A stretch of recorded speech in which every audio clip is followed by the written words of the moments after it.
Un conseil de cabinet élargi s'est tenu hier au ministère de l'Éducation nationale, de l'alphabétisation et de la promotion des langues nationales. C'est un cadre de concertation visant à faire le bilan des activités de ce ministère. Occasion également de fixer des orientations pour l'année scolaire 2019 à 2020. Issa Kafando et Sekou Zongo.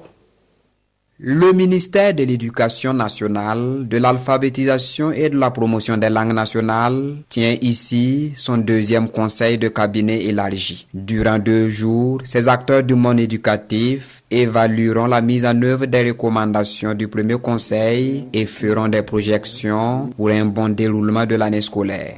Et il est bon que justement nous puissions nous retrouver une fois par trimestre, pourquoi pas, avec l'ensemble des responsables, aussi bien au niveau central, donc ceux qui sont au niveau de Ouagadougou, mais au niveau déconcentré, pour échanger sur le fonctionnement de notre ministère, faire le point de la mise en œuvre donc, de notre programme d'activité, dégager des perspectives, partager des expériences afin d'améliorer donc le fonctionnement du ministère.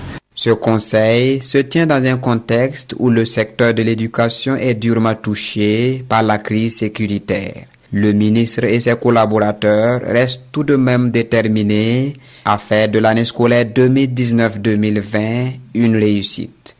Il y a des écoles dans presque tous les villages et une école est un symbole de l'État. Et donc justement faire fermer des écoles, assassiner des enseignants, attaquer des écoles, brûler des écoles, c'est détruire les symboles de l'État. Et détruire totalement le système éducatif, c'est détruire le développement de notre pays. C'est pour cela que nous battons comme ça. Et malgré tout ce qui se passe, nous arrivons effectivement à faire face à ce phénomène-là. Le conseil de cabinet élargi est un cadre de concertation permettant au ministre d'échanger avec ses collaborateurs sur les préoccupations de l'heure et sur la mise en œuvre des dossiers stratégiques du ministère.